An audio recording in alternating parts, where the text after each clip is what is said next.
Good evening, all. Myself, Meena Balaji. I'm a third year medical student from Raichur Institute of Medical Sciences, Raichur. And today I have with us Dr. Gaurav Sonu Datta. Sir is a ENT person, and Sir has completed his MBBS from Government Medical College, Bhavnagar, and he has completed his MS Otorhinolarynology and Head and Neck Surgery, which we popularly call as ENT, from Government Medical College, Baroda. And Sir is currently working as senior resident at SSG Government Hospital, Baroda. And Sir is a gold medalist throughout his academic journey. Hearty welcome to you, Sir. Thank you very much for the warm welcome. Thank you, sir. I would like to Shall we introduce start the myself. interview, sir? I have done, yes, sure. Before starting the interview, I would like to introduce you myself. I'm Dr. Gaurav Datta. I have done my schooling from Jamnagar. I have done my MBBS from Government Medical College, Bhavnagar, and I have pursued my MS ENT degree from Government Medical College, Baroda. Right now, I am pursuing my senior residency in MS ENT at SSG Hospital, Baroda. Great, sir. So, going to the interview, could you tell us about, could you give us a brief introduction about ENT as a branch, sir? Okay, so ENT, the name is revised right now as the Otorhinolaryngology. As the name says, that auto means ear, rhino means nose, and laryngology means larynx. And it also includes the head and neck surgery. So everything above the clavicle, excluding the brain and eyes, everything comes under the domain of otorhinolaryngology and head and neck surgery. The brain is dealt by the neurosurgeon, whereas the eyes are dealt by the ophthalmologist. Even the globe, that is the orbit, is included by the ENT surgeon. Okay, so when we read the ENT subject during our MBBS course, we find that there is a very limited syllabus and limited surgeries in ENT. But as we come across the work in our PG life, we come to know that there is a tremendous and cumbersome work. There is a tremendous and cumbersome work which we have to do in the field of ENT. Right now, it's not just ear, nose, and throat, but it's everything through which all the surgeries which we can approach through ear, nose, and throat. Like through nose, we can go till the third ventricle also.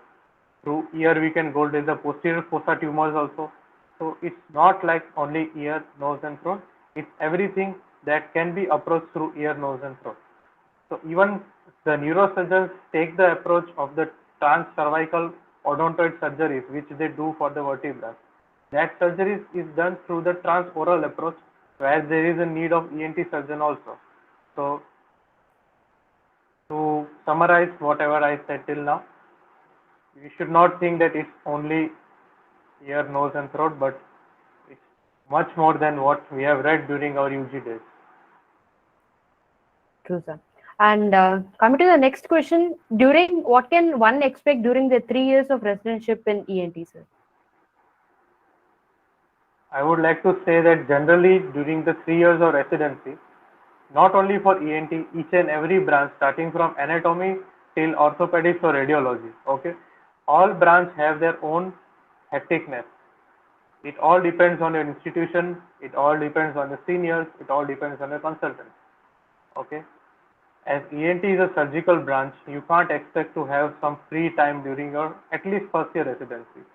Your first year residency word itself says that you have to stay in the residential premises of your hospital. So you are not allowed to go outside your campus for entire 1 year period. Okay.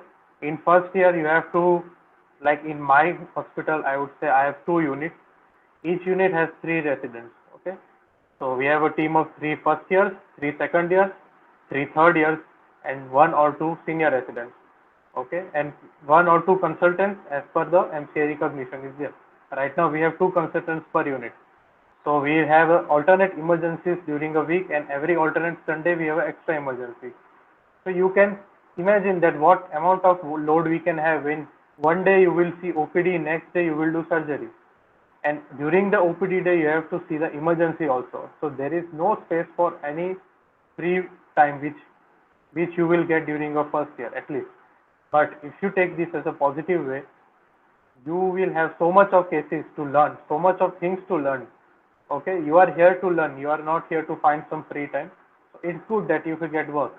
Whatever work you will do in your first year, that will help that will make the foundation of your entire life as your career. So all the 3 years of residency have their roles in your professional life. The first year will help you to become strong enough to stay strong during your emergencies, to handle hundreds of patients single-handedly, and next day without sleeping the entire night also you should be able to attend all the surgeries next day. And after that again emergency, again surgery, like that. It will help to increase, to empower your endurance. That is what first year is about. It is about how to prepare the patient, how to document all the surgeries, how to see the OPD, what all things you should learn from your seniors and consultants. That's what makes your first year residency. The second year residency, it is a transition phase from first year to third year. Means you have to teach your first year and you have to learn from your third years and consultants. So that is a bridge between first and third year.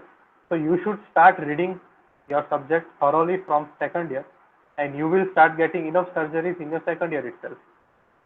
The third year is the most crucial year according to me, because there every responsibility of your first and second year will be upon you. You will be the registrar of your department.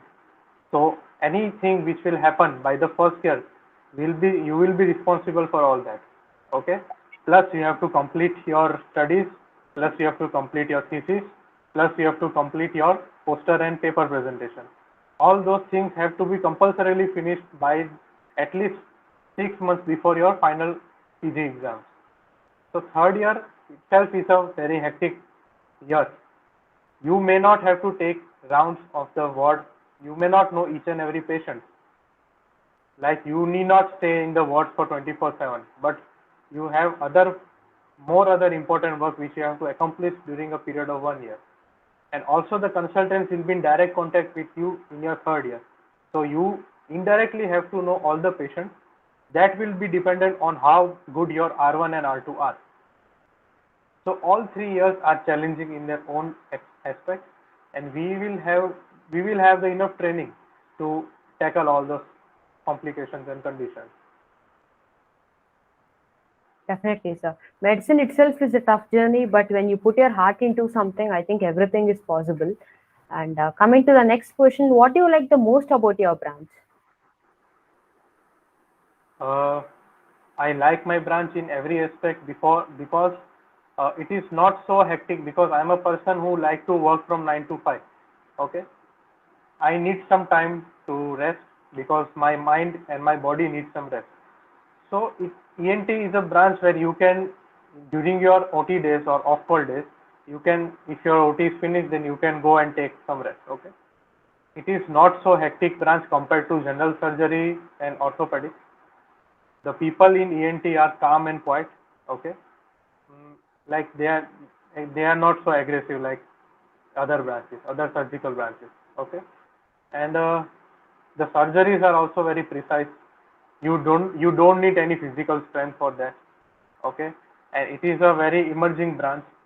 All the surgeries which were done 10 years ago, all those have been replaced by endoscopes, microscopes, and robotic surgeries and all that. So it is a ever advancing branch. There is no boundary. The sky is the limit for this branch. Okay. And if you like the anatomy of head and neck, then ENT is the best branch for you. And you can say that it is, right now it is not an end branch, but if you are MS ENT, then at least you can do very well in your life. You did not compulsorily do some MCH or other super specialties after ENT. You need not do. It's not compulsory that you have to do. But in today's scenario, there are many fellowships and MCS programs after the MS which you can pursue. But if you don't pursue, it doesn't mean that you are lacking behind the other people. Only MS ENT can pursue a very peaceful life also. So in all these aspects, I find ENT to be a very good and peaceful branch. The next question is, could you tell us the pros and cons of your branch? Okay, the pros and cons, first of all, is a subjective thing. Okay, some people will find the overwork to be a pro and some will find to be it a con. So it depends on person to person. But for me, I would like to say the pros of this branch are, as I've said, that it's a surgical branch. If you want to hold a scalpel in your knife, okay, you want to explore the anatomy, okay, then it's the best branch and it's the perfect amalgamation of medicine and surgery, because a polyp can be treated by giving the intranasal steroids also, and it can be treated by doing a functional endoscopic sinus surgery also. Same goes for a cholestoma, and same goes for any neck pathology. Okay, so everywhere there is a role of medicines and there is a role of surgery also. So you should have a basic knowledge of prescription of a medicine and of performing a surgery precisely. So in that way, ENT is a very good branch. It is a very peaceful branch because all the consultants and senior usually in all the centers in our country are very peaceful. They are not so aggressive in nature. The timings of the duties are uh, relatively easier than other surgical branches. I won't say that it's very easy, but compared to other surgical branches like gynec, orthopedics, and all that, you will get some time of relaxation during your residency. Uh, the other thing is that if you want to explore more in your life, okay, like if you want to learn more surgeries in head and neck, then ENT is also very good branch. And rest is all, it all depends on your interest, that whatever interest you develop in the subject during your UG days. You read all 19 subjects, you appear for your NEET PG examination, and you discover that which branch you are suitable for. So that would generate some motivation, self-motivation inside you to take any branch, not only ENT, then any branch. And you will be more clearer in your picture about your branch when you will do your 1 year internship.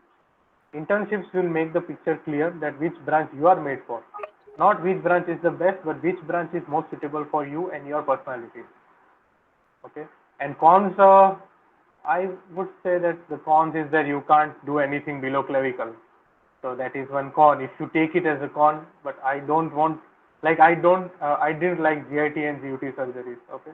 And and I didn't like gynec surgeries too. So that thing is may not be a con for me, but it can be con for some people, that some people want to do head to toe surgeries. Okay, so they can go for general surgery. And if you are not interested in anything below your clavicle, then ENT is the best branch.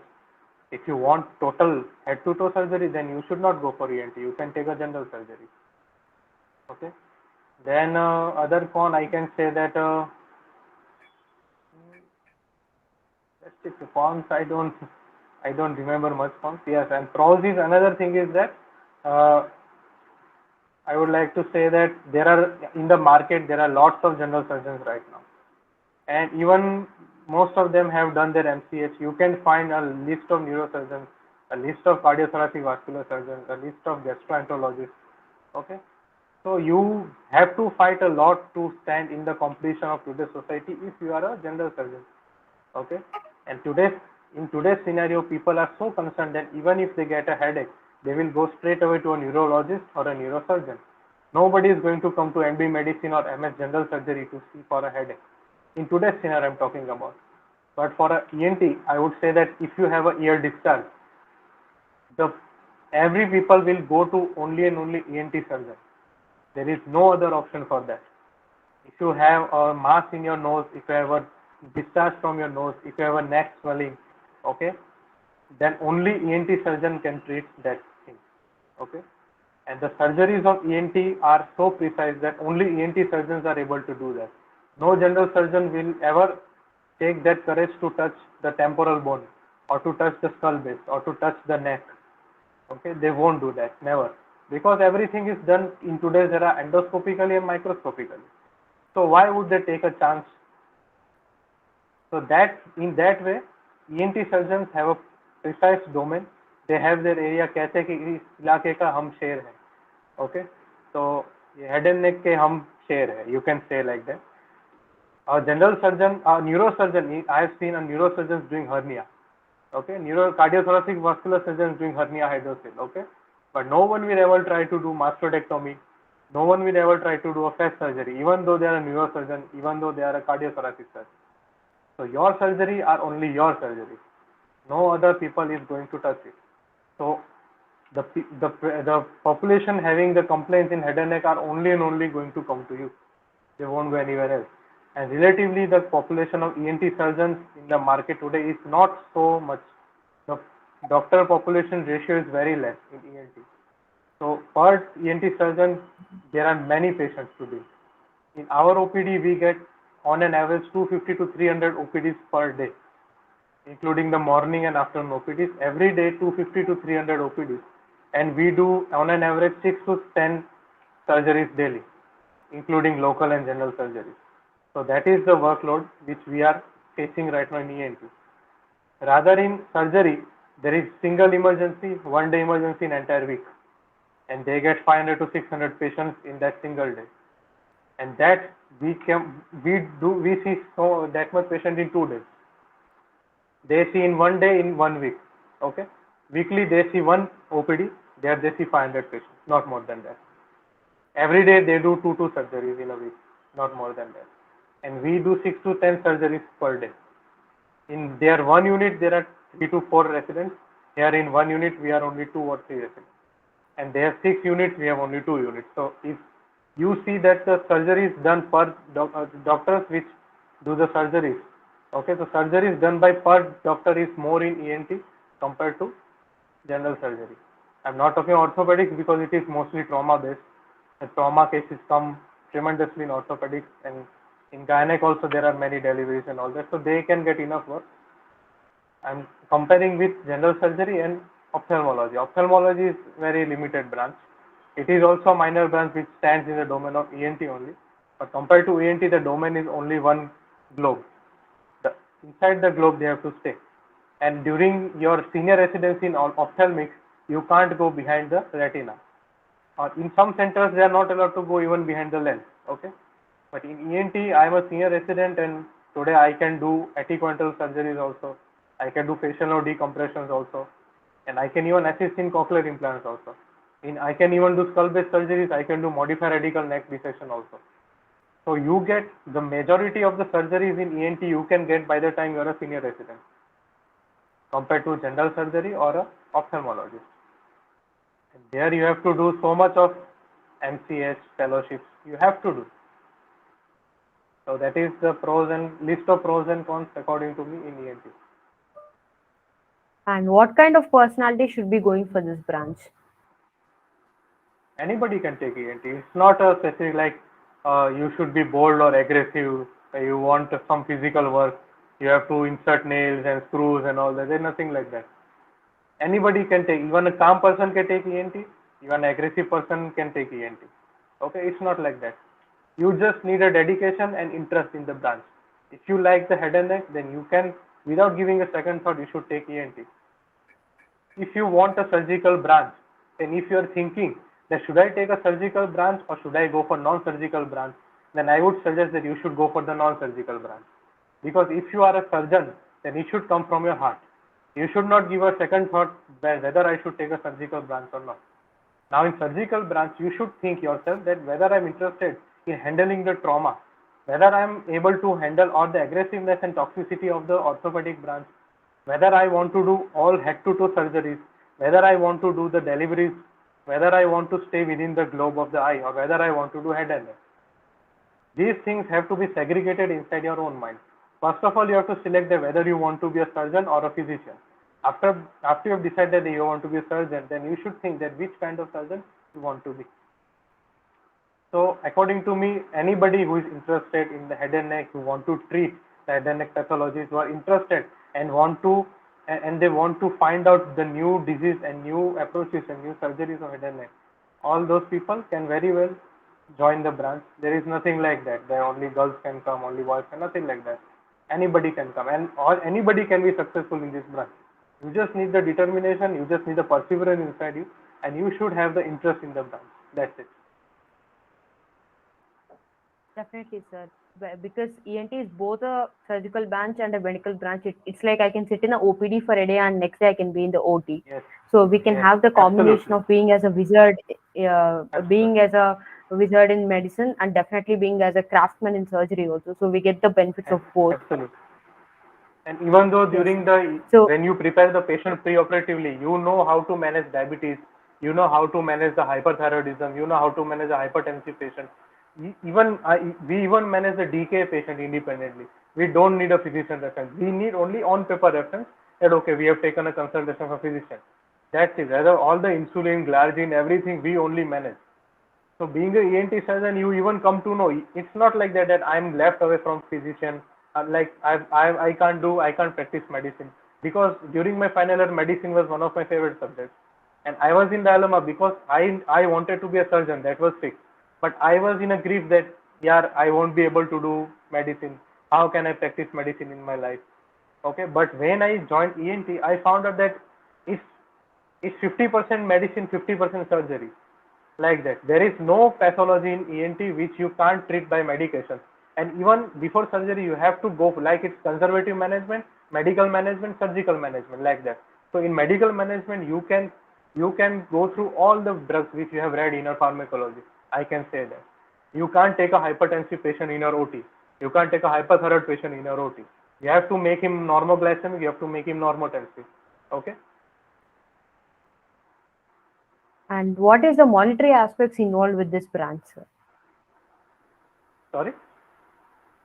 What is the monetary aspects involved with this branch? Monetary After aspect, it residency? depends on, okay, it depends on whether you want to continue in your government setup or whether you want to go for private institution. If you, I would say that in today's era, even a government surgeon can earn a very handsome money. Okay, they can get a 2.5 lakhs per month. If you are a associate professor, you are a good you are a consultant in a good civil hospital. Like in Baroda, our consultants get 2.5 lakhs per month. So I don't think that this is a less money. uh, you can live a very good life. You, in monetary terms, you are very in a stable position. But if you go in private, then it all depends on your repo and your name in the society. It all depends on the practice. You may even earn 5 lakhs per day. Okay, one master surgery is 5 lakhs. You do one master surgery per day, you get 5 lakhs rupees. That like that. One tracheostomy you do, it costs 50,000. Okay. Tracheostomy, I used to do 5 to 6 tracheostomy per day in my hospital when I was in second and third year. 5 to 6 tracheostomy. Okay, one tracheostomy cost 50,000 in private. So 2.5 to 3 lakhs. If I was in private, then I would have one in one day. Okay, but that all depends on you. You in private, you may not even get patients. Okay, so that all depends that whether you are in a good private institute, whether you are in a government, but wherever you are, you will get a handsome six-digit salary. That I can say. And if you are Should a one doctor, then practice there is, in yeah, if you are a doctor, then you should not be concerned about monetary terms. Whichever branch you, even a pathologist, even a microbiologist, even they earn very good. So if you are a surgeon, then there is no question about the monetary terms. It all depends on your interest. It's your passion. and should one practice in the government setup or corporate setup, or should one go for a personal setup according to you, sir? See, if you want to explore all the ranges of patients, okay, like the infective patients and all the standard patients having a neoplastic etiologies, okay, then I would say the government setup is the best. Because mostly infective and all these septic patients, they come from a poor socioeconomic class, so they won't afford to go in a private setup, so they would come in government only, and there you will learn how to manage the septic patients also. Okay, whereas in private setup, you will get all the patients who want to get them cochlear implants, you want to have a facial aesthetic surgeries. Okay, like all those high-fi patients you will get in private. Okay, but the things you have to learn from government is that how to manage the patient from scratch. Okay, right from starting, you get a very septic patient, you have a patient who has have a very bad RTA. Okay, all these areas necros or everything is gangrenous. Okay, so how to manage the patient, how to make his skin healthy, how to make it functional, how to resolve his sensory deficit, motor deficit, all those things you will learn in government mostly, because RTA patients are taken by 108 ambulance in Gujarat, and they are taken to government hospital only. Okay, so you will learn maximum to manage RTA, foreign bodies, okay, carcinoma, maggots, and all these things, septic patient in government. In private, what you will learn is how to behave with a patient. Okay, I would not say that this is a very bad practice that you behave very. I have seen many doctors and residents, they don't behave very in a very nice in government hospitals. Okay, if a patient is poor, there are many patients. The entire ward is full of patients. So, and there is one resident amongst them. So Maybe he's frustrated, but I would say that you should not do like that because patient is in pain. That thing you can't do in a private. Okay, in private you should have a rapport. You should know how to behave with a patient. So doctor patient relationship you can learn very good from private. You can't prescribe anything to the patient from government because patient has come in government to take a free service. Okay, everything you have to manage from the government supply, whereas in private you can prescribe whatever you want. Patient will not ask you a second question that why do you want this. Okay, and another thing is that during the consent taking, mostly the people who come in government setup are not so literate, so they won't ask you cross question like if you explain the probability of facial nerve palsy during a mastectomy. Okay, so poor people will say कि कान में से अभी पस आ रहा है आप ठीक कर दो जो आपको सही लगे आप कर सकते ठीक है, but in a private they will say that why my mouth will go like this, I can't afford to stay like this my whole life. Okay, that all questions you have to be ready to face, how to tackle those technical questions. Okay, you have to satisfy their their emotions. Okay, even many patients will have ego that no, I want a scarless surgery, my scar should not be present. Okay, all these things you will learn in private. So there is a mixed approach which you can learn from both. So I would say that you can have a good rapport with some private practitioners. You can go to their place, you can learn surgeries there also. Okay, there they will teach you how to talk with patients, how to manage well with patients. Okay, and in government you can learn how to treat all the septic patients from the scratch. Okay, all the septic patients, RTA patients, foreign body, everything you will come to learn. It means there is no case which don't come in government. You will see all the levels of patients from simple case to technical advanced cases in government. Okay, so you can have a experience of both the sectors. You can have the experience. How about if one wants to go for a personal setup? Okay, personal setup you can go, but for that you should have the knowledge that you can manage the patient, and if there is any complication, then you can manage it by yourself. And for that you should have some rapport in your city. Whichever city you want to practice in, there you should have some rapport. And rapport you can get only, means the best source where you can get the rapport is a government setup, because in government maximum patients come. During your practice of 4 years of residency, at least the entire population of your city must have at least come to your OPD. Okay, and मतलब 4 साल में कोई एक बार तो बीमार पड़ेगा ENT का, तो they would have come and they would have seen your face that okay ये डॉक्टर को हमने देखा है. So if you start a government setup after practicing for few years in your government hospital like a consultant, like a AP or associate, then the patient may come to know okay this doctor we know, we have seen his work when he was working in his government hospital. So then you will get a better chance to attract more patients when you start your personal setup. Just right after passing out from institute, if you start your own private hospital, then there are high chance that patient won't come to you in the beginning, because there may be more pioneers in your own city, in your same branch, who must have been practicing since last 15 to 20 years. Okay, so patient would obviously like to go there. They want to get operated by the hands of an experienced surgeon rather than giving a chance to a newcomer. Okay, even we always want to go to a senior person. Okay, we won't go and go to a junior consultant, and we would go and, because this is a face. Okay, everyone is concerned for that face. Okay, nobody wants to get some complication in their head and neck and face. Okay, so regarding your personal private, I would like to say that first you should practice in some super speciality or some multi-specialty clinic or your government hospital, and then once you have your rapport in your city, once you get enough training in your surgeries that you can perform all these basic surgeries without help of your seniors, then you can start your personal clinic. How about life after residency? Life after residency.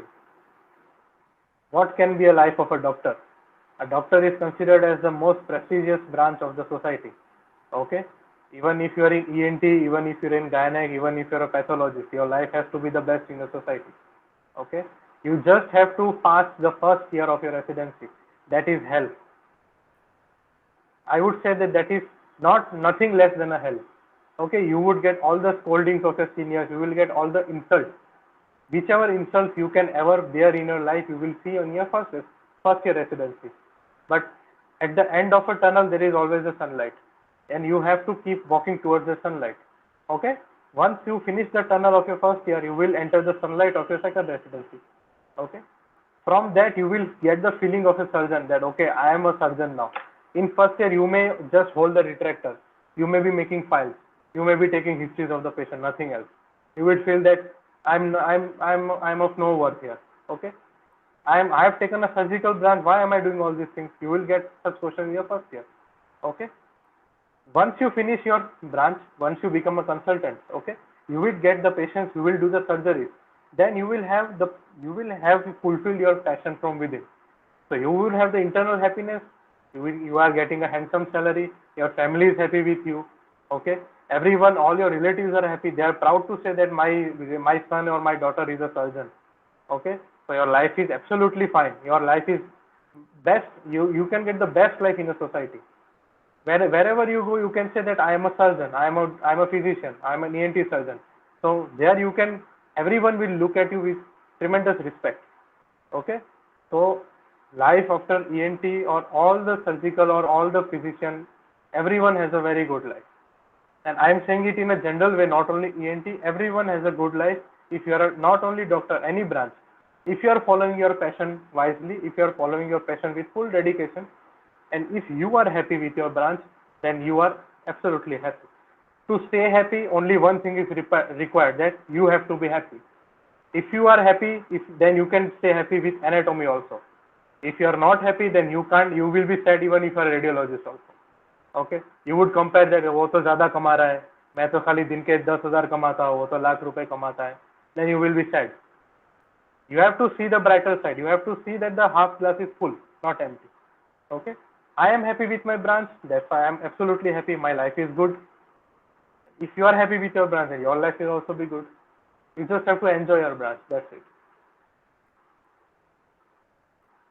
What is the future scope of ENT as a branch, and will there be a takeover by artificial intelligence? There is nothing like a takeover by the artificial intelligence. Artificial intelligence follows the command of human beings. Humans don't command the follows of artificial intelligence. And AI has already entered the field of ENT by robotics, telesurgeries, okay, cobbletter assisted surgery. I can sit here in my room and I can do surgery there in my hospital. Okay, that is called telesurgery by using robots. One such surgery has already been done in Gujarat at GCRI Center. Robotic assisted, minimally invasive thyroid surgery.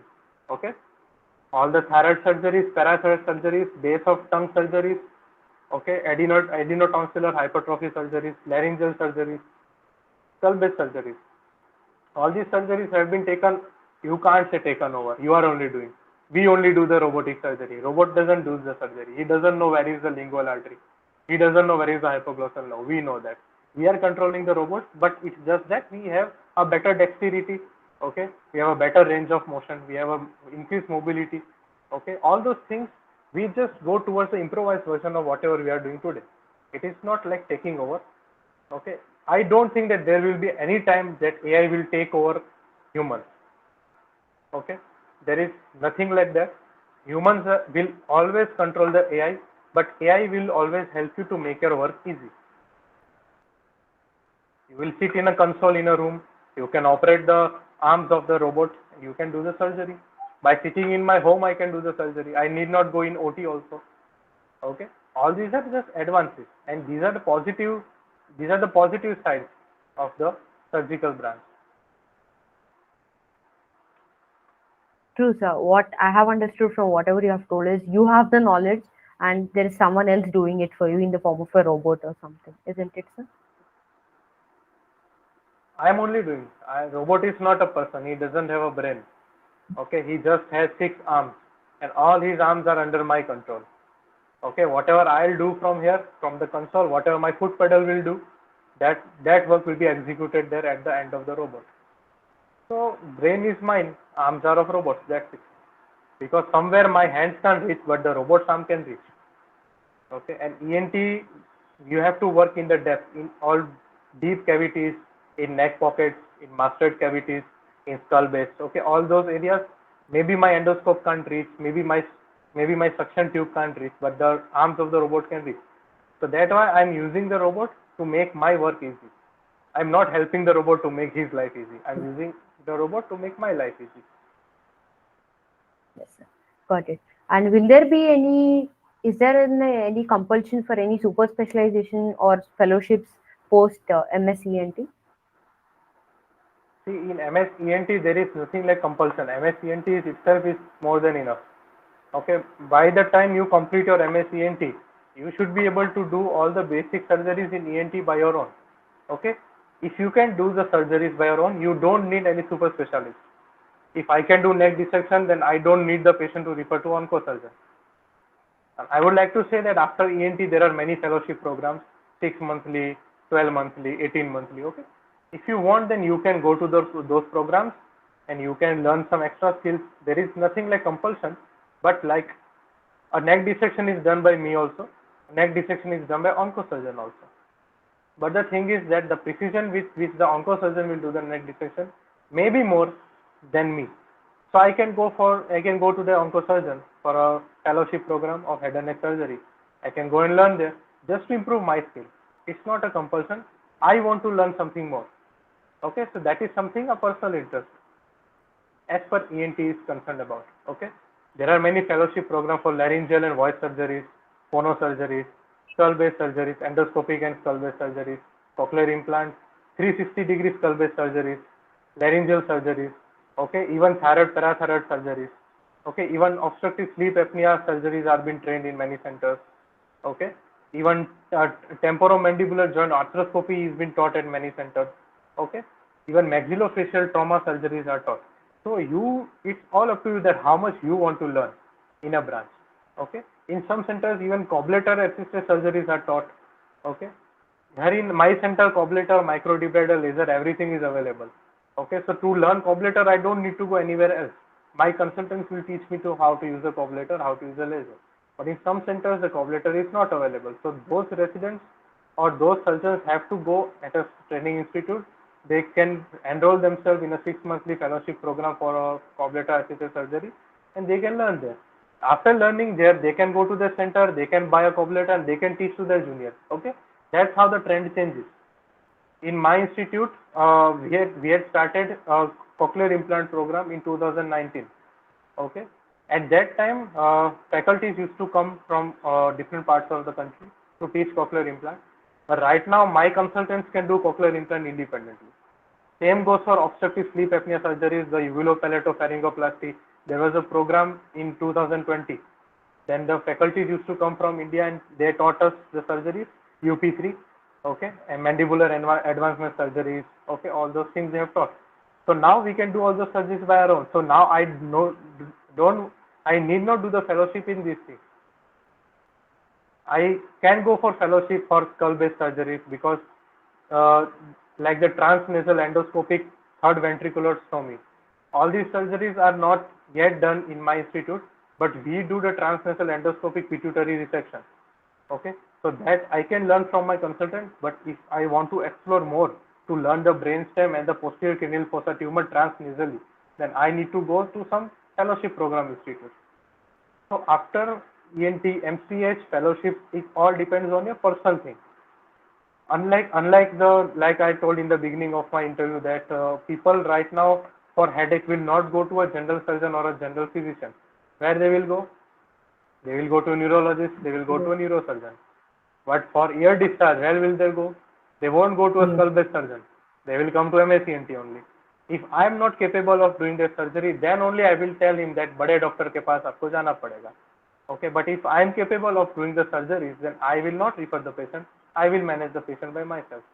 So it all depends on me. It all depends on the resident, how much you want to learn. If you want to learn each and every surgeries of your branch, you can do all the fellowship programs. You need not do any MCH program. Because after MCH, after ENT, only one MCH program is available. That is head and neck oncology. Okay. Last year, there was a JR that ENT surgeon can go for neurosurgery also, head and neck plastic surgery also. But for that, I have to learn the entire general surgery again. So that makes no sense because I don't want to work below clavicle. Then why should I learn everything again? any head and neck onco surgery, if I pursue MCH, then I won't be able to do the general ENT surgery. I will always have to do the head and neck onco surgery only, and that would be very boring for me. I would be fed up if I go entire life I would do only onco surgery. I need some mastered. I need to use endoscope. I need to do FAS. I need to do neck dissection. Okay, I need to do tonsil. Or to do all those things, I have to stay in my MSc only. I can go for fellowship and then I can revert back to my MSc and use the knowledge which I gained in the fellowship, and I can use in during my practice of MSc only. That's great, sir. You have answered every question with utmost patience and in a very beautiful manner. Thank you once again. Thank And you. lastly, do you have any special? Yes, sir. And lastly, do you have any special message to our viewers? To all the juniors, I would just like to say, just follow your passion. When you are in your UG undergraduation, you don't focus that I want to be a gynecologist, so I won't read ENT, I won't read option. Or if you want to be an ENT surgeon, you would say I won't read gynec, I won't read surgery. Like that, you should not have that approach. Like I said, there is a 360-degree skull-base surgery. I found that you should be a 360-degree 5-star doctor. Okay. Right now, if a patient comes to me that I have a hernia, patient means I have a hernia. You will say I have a lump in my lateral part of the stomach. What should I do? And I should be able to explain him that first I will revert your intestinal contents. I would keep a mesh. I would do a hernioplasty. All those knowledge I should also have being an ENT surgeon. So first, if you are a UG, then read all your 19 subjects as if you are going to take all these 19 subjects in your future. You should have your pathology clear. You should have a micro clear. Physio, biochemistry, medicine, surgery, anatomy, everything, all the subjects should be on the tip of your tongue and the tip of your finger. Okay? If you're clear with all your first, second year branches, then you will get all the clinical branches very easily. You can sail through those clinical branches very easily. Because clinical branches are very easy. There is nothing like imagination. Whatever you see, you treat. Okay? I have never seen a molecule of ATP in my life. Okay? Biochemistry, Krebs cycle, I have never seen. That cycle I have never seen in my life. I just in the imagination. But I can see a polyp. I can see a thyroid tumor. Okay. I can see the cholecytoma matrix. Okay. Whatever I can see, I can remove it. So what my message to you is, learn all your 19 subjects thoroughly as if you are going to do PG in all those 19 subjects. After that, you choose wisely that which branch you are made for. Okay. You by looking at others that okay, he's taking radiology, so I will also take radiology. To be frank, and I'm not offending any radiologist here, but I don't like a life of black and white. Okay, black and white ki zindagi, CT scan, MRI, X-ray. Okay, it is good. Even ENT surgeons should know how to read HRCT temporal bone. Okay, CT PNS. Okay, everything you should know. But only doing radiology, it's not my cup of tea. Sorry. So I ruled out radiology, even though it is a first branch. Everyone is taking, still I don't want to take. Why? Because I don't like a black and white life. Okay? Like gynecology, it is a very cream branch. It is said that in India it is like a evergreen branch. Okay? Population is increasing day by day, so gynec and PD are going to be the bread and butter branch of India. But I don't like the anatomy of gynecology. I can't handle two lives at the same time. All those things, there are some personal choices. Like you should have something of known of yourself, that what I can do in my life. Okay, what others are doing or what the topper has taken. First ranker ने medicine लिया है तो मैं भी लूँगा. I want to hold a scalpel. That is what I know. Okay. If I want to hold a scalpel, that means that medicine is ruled out, pediatrics is ruled out, pulmo, skin, psychiatry, everything is ruled out. Okay. Whatever is left, surgery, then obs, gynec, orthopedics, ENT and ophthalmology. Okay. Out of that, what type of anatomy I like, what type of region I like to operate on. I don't like the anatomy of gynecology, so I won't take OBG. I don't like the aggressiveness of orthopedics. I can't handle so many trauma patients, so many so heavy and stressful life. Okay, so I won't take orthopedics. I don't want to work only in the globe of orbit. Okay, I want to do something more, so I won't take ophthalmology. I don't like GIT and GOT, so I won't take general surgery. Okay, it's all about me. Okay, I only know Dr. Gaurav. I don't know anyone else. Okay, you should know yourself. Like know your calling, what the topic is. You should know yourself first. That what you are meant for. आप किस चीज के लिए बने हो. That should be your first call. अगर आप pathology, I even seen the toppers taking pathology, toppers taking PSM.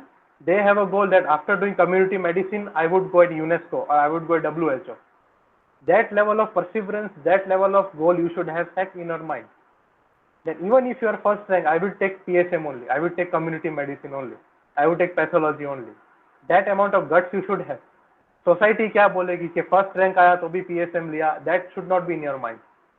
And each and every branch in all the 19 subjects are important. The hospital won't run even if there is absence of any one subject. We need pathologists also, we need microbiologists also, we need radiologists also. Okay, we need all the anatomists, biochemistry, we need everybody. Everyone is important in their own aspect. Okay, so there is nothing like a topper's branch. Okay, नीचे वाली branch, ऊपर वाली branch, nothing like that. For me, all branches are ऊपर वाली branch. Every branch is good unless you like the branch. There is nothing like that only if you are first time you should go for medicine, you should go for radio. Nothing like that. You find yourself what you are meant for. You can take that. That's what my message for you all is. But don't forget to read all the 19 subjects thoroughly as if you are going to do PG in all the 19 subjects. That is the main message which I am going to give you right now. Thank you once again, sir. Hope your wisdom guides us all in Okay. our future endeavors. Okay, Yes. thank you very much. Shall I stop? All Yes. the best to everyone. Thank you, sir.